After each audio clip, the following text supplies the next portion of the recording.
गौ माता की, नर्मदा मैया की, भगवान बलराम की, भारतीय जनता पार्टी।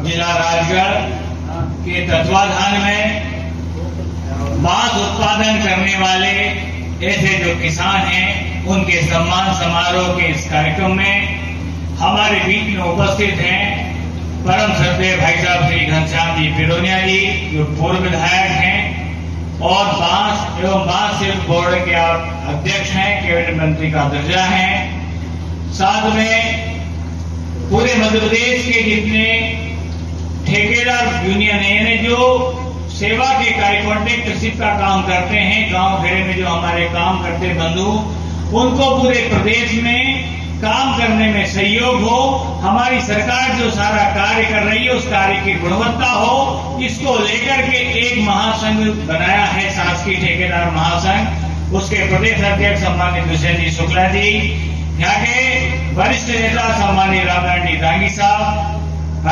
की बोतल होगी, लोग अपने घर में टी टेबल रखते होंगे, ट्रे रखते होंगे, चाय दूध पीने के गिलास कप रखते होंगे, अपना अन्य फर्नीचर अभी भाई साहब के ऑफिस में होंगे, बैठने की टेबल कुर्सियां, सारा सामान बांस के माध्यम से होगा।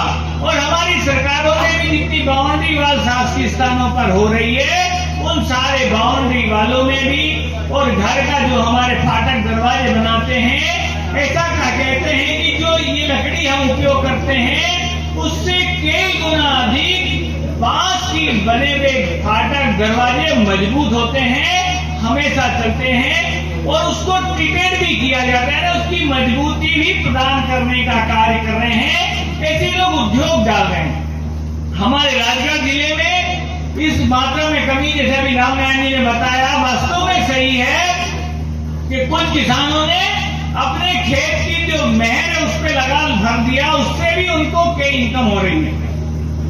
जो हमारी केंद्र और प्रदेश की सरकार का संकल्प है कि हमारे किसान बंधुओं की आय 2 गुना होना चाहिए, 1.5 गुना होना चाहिए, 2 गुना होना चाहिए, उससे अधिक होना चाहिए, तो उसको लेकर के हम सबको जो हमारा मूल है उसमें लौटने की आवश्यकता है, और उसके लौटे बिना कुछ होने वाला भी नहीं है। और इसलिए आज आप देखेंगे पूरा विश्व कहीं ना कहीं भारत की ओर निहार रहा है, भारत की ओर देख रहा है।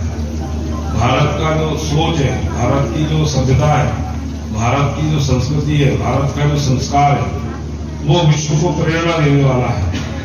और इसलिए हम सब लोग उन विषयों को, चिंतन को, विषय सबको और अच्छे से आगे बढ़ाने के लिए अपना योगदान प्रतिपादित करें।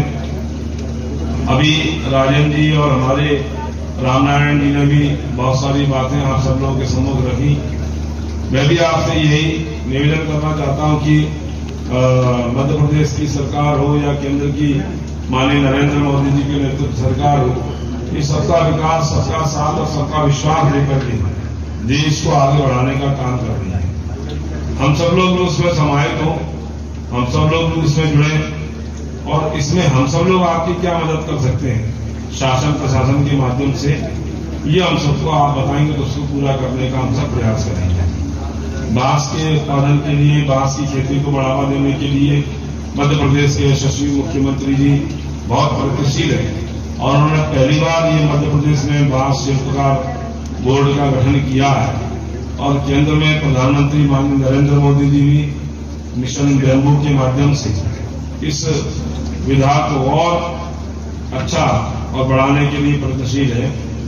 वास्तव में देखिए, जो अभी हमने कोरोना काल में देखा, ऑक्सीजन की बड़ी समस्या थी, लोग सिलेंडर पर सिलेंडर लेकर के उसको एडवांस में रख देते। अब जब ऑक्सीजन इतनी सारी बह रही तो उसको हम सहेजना नहीं चाहते, लेकिन जब आदमी को समझ में आई, उसकी जान पर बनी, तब उनको इन चीजों की समझ में आई, है ना। वो कहते ना, जाके भटी ना पांव बीमाई, वो क्या जाने पीर पढ़ाई। जब उनको पीर हुई तब उनको समझ में आई, और इसलिए आज प्रधानमंत्री जी भी विषयों को लेकर चिंतित हैं। निवेदन है, छोटी छोटी बातें, देखो ये छोटी छोटी बातें होती हैं ना, यही आदमी को बड़ा बनाती है। जैसे मान लो हमें अगर छोटी चीज चाहिए, कोई भी छोटी चीज चाहिए, तो हम कहाँ जाते हैं? जनरल मर्चेंट की दुकान पर जाते हैं ना, लिखा था ना फलाना। आप जब भी हमसे अपेक्षा करेंगे तो उसको पूरा करने का प्रयास किया जाएगा। हमारे रेंजर साहब भी बैठे हैं, अन्य विभाग के अधिकारी भी बैठे हैं, उत्तर विभाग के। जो भी आप कहेंगे बांस की उत्पादन के लिए, बांस की खेती के लिए, सब्सिडी से लेकर के जो भी अनुदान, जो भी काम है आपके लिए मध्य प्रदेश की सरकार और सब प्रकार का आयाम स्थापित करने की पीछे रहिए। आदरणीय राजेंद्र भाई साहब बैठे जैसा बताएंगे वो, हमारे किसानों के अगर कोई ऐसे स्थान है तो, और इस प्रकार की जमीन है, इस प्रकार की पहाड़ियां हैं, उसमें हम कैसे उसको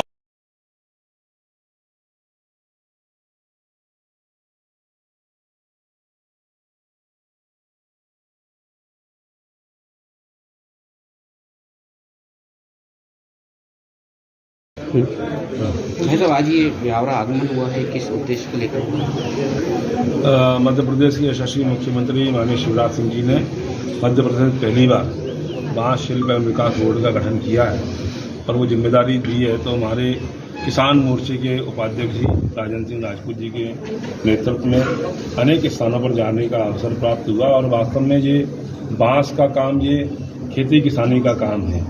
अभी जैसे हमारे सामान्य पत्रकार जी ने कहा कि वंशकार शिल्पियों को ही बांस तक सीमित न रखते हुए बांस की खेती का और उपार्जन बढ़े।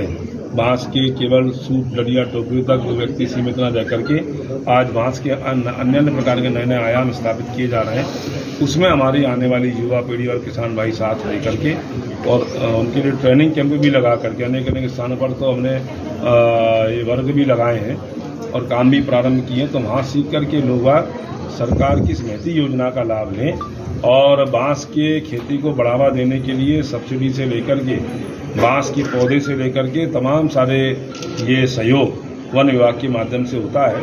तो मैं सभी किसान बंधुओं से ये भी निवेदन करूंगा कि बांस की मेड़ पे भी बांस रोपित करके वो और खेती को दुगना लाभ का धंधा बना सकते हैं। और मध्य प्रदेश की सरकार हो या माननीय हमारे प्रधानमंत्री नरेंद्र मोदी जी मिशन बैम्बू के माध्यम से कहीं ना कहीं बांस के इस काम को बढ़ावा दे रहे हैं। आइए वैशाख साल में बड़वानी भी गया था, वहाँ देखा बांस की चौखट से लेकर के पलंग और सोफे ना तमाम प्रकार के आयाम उसमें बनाने का काम हो रहा है।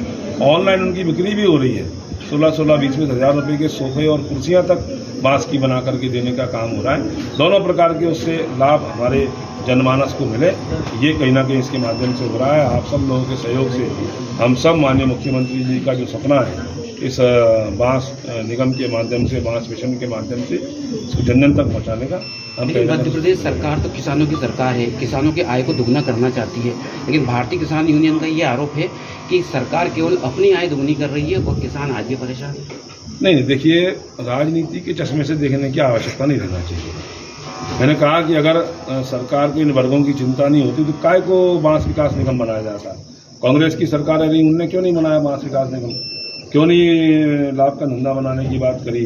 क्यों नहीं हमारे किसानों को क्रेडिट कार्ड देने का काम किया? इन्होंने तो 15 माह की सरकार आई, इन्होंने कहा था हम माफ़ करेंगे किसानों का कर्ज। कौन से किसानों का कर्ज माफ़ किया? कहने में और करने में अंतर होता है। मुख्यमंत्री जी और प्रधानमंत्री जी इन सब वर्गों के प्रति संवेदनशील। लेकिन अंग्रेजों के ज़माने में भी इतने बड़े आंदोलन नहीं हुए जितने नरेंद्र मोदी जी की में हुआ। किसानों ने जो आंदोलन किया वो लगभग 1 साल तक चला है। नहीं, आप देखेंगे, आपने कहा अंग्रेजों जमाने में नहीं हुए। राम जन्मभूमि का आंदोलन कितना बड़ा आंदोलन था? इतना बड़ा तो कोई आंदोलन नहीं था। राम सेतु तोड़ने पर जो आंदोलन कांग्रेस के खिलाफ हुआ जनमानस का आंदोलन था और ये तो सब फंडिंग के माध्यम से किया गया आंदोलन था, उसकी हवा निकल गई। इधर कांग्रेस ने अभी नारी सम्मान योजना लागू की है जिसको काफ़ी रिस्पांस मिल रहा है, उसको लेकर क्या? भाई क्या है, असल में कांग्रेस का काम तो जैसे वो रहता ना देख देख कर करने का, वो है। माननीय मुख्यमंत्री जी ने हमारी बहनों का कल्याण, आत्मनिर्भर बने, उनका आत्मसम्मान बढ़े, इसलिए उन्होंने लाडली लक्ष्मी योजना के साथ साथ में लाडली बहना योजना प्रारंभ की। मुख्यमंत्री थे कमलनाथ जी, तब उन्होंने क्यों नहीं प्रारंभ करी? उनका तो काम केवल भाई कुछ तो भी फैले रहा था, ये करने का देना तो है नहीं है। सरकार बनना नहीं है तो कहाँ से देंगे वो? उन्होंने तो कहा कि नारियों को 1,500 रुपये देंगे और गैस के जो दाम है वो 500 रुपये कर दिए थे और आज पीसी शर्मा जी ने एक स्टेटमेंट दिया है कि वो 100 रुपये कर देंगे। भाई समझे नहीं ना, मैंने कहा ना भाई सरकार 70-75 साल आज़ादी को केंद्र में 55-60 साल कांग्रेस की रही, प्रदेशों में भी रही। भाई उस समय इनके प्रधानमंत्री थे, उन्होंने क्यों नहीं गैस के सिलेंडर दिए महिलाओं को? हम दे रहे तो क्या हम कम करेंगे, ज़्यादा देंगे? भाई पहले क्यों नहीं दिए? ऐसे ही मेरी लाडली बहना योजना के माध्यम से सरकार इनकी तब उन्होंने प्रारंभ क्यों नहीं करी? इन्हें पता है सरकार बनना नहीं है, झूठे आश्वासन दो, लोगों को बरगलाओ, इनकी वोट कबाड़ लेंगे, सरकार में बैठ जाएंगे, लेकिन जनता उनकी बातों में आने वाली है। वैसे कर्नाटक चुनाव में जब कांग्रेस की सरकार बनी है तो मौलाना साहब का ये कहना है कि हमारे दम पे बनी है। अब उन्होंने बजरंग दल पर बैन लगाने का कहा है कि बैन लगाया जाए। देखिए, बजरंग दल हो या राष्ट्रीय स्वयंसेवक संघ हो, ये सब राष्ट्रवादी संगठन है। इन पर पहले भी प्रतिबंध लगाने का प्रयास हुई, लेकिन जो हम सब लोग जो न्यायालय पर विश्वास करते हैं उन्होंने ही उनको खारिज किया है। इनके लगाने और न लगाने से क्या होना है? लेकिन आप जो अच्छा काम करते हैं उन पर प्रतिबंध लगा रहे हैं, और जो सरेआम खड़े हो रहे हैं, राहुल गांधी जी ना कांग्रेस ऐसे लोगों के साथ में खड़ी होती है जो नारा लगाते हैं कि भारत तेरे टुकड़े होंगे इंशाअल्लाह इंशाअल्लाह, उनके साथ में खड़े होते हैं आप लोग। समझ में नहीं आता है कि देशभक्त और देश ये क्या है इनके साथ बच्चों के साथ। 2023 चुनाव का साल है, इसमें किसकी सरकार? भारतीय जनता पार्टी की सरकार बनेगी। 200 पार का नारा जो हमारे नेताओं ने दिया, मध्य प्रदेश में पुनः कमल खिलेगा और 24 में नरेंद्र मोदी जी के नेतृत्व फिर भारतीय जनता पार्टी सरकार बनेगी। और इसलिए बनेगी कि वास्तव में गरीब, किसान, हमारे शिक्षित और समाज के अंतिम छोर के व्यक्तियों का कल्याण करने का काम भारतीय जनता पार्टी सरकारों ने हुआ है। कांग्रेस सरकार, बीजेपी ने भी एक नई शिक्षा नीति लागू की है, लेकिन जो 5वीं 8वीं के 10वीं 12वीं के रिजल्ट 5वीं 8वीं के रिजल्ट तो इतने बेकार रहे कि लगभग सैकड़ों स्कूल ऐसे हैं। देखिए, मैंने कहा ना, हमारा प्रयास अच्छा करने का रहता है, अच्छा ही करेंगे और अच्छा होगा, आगे भी प्रयास करें, अच्छा होगा।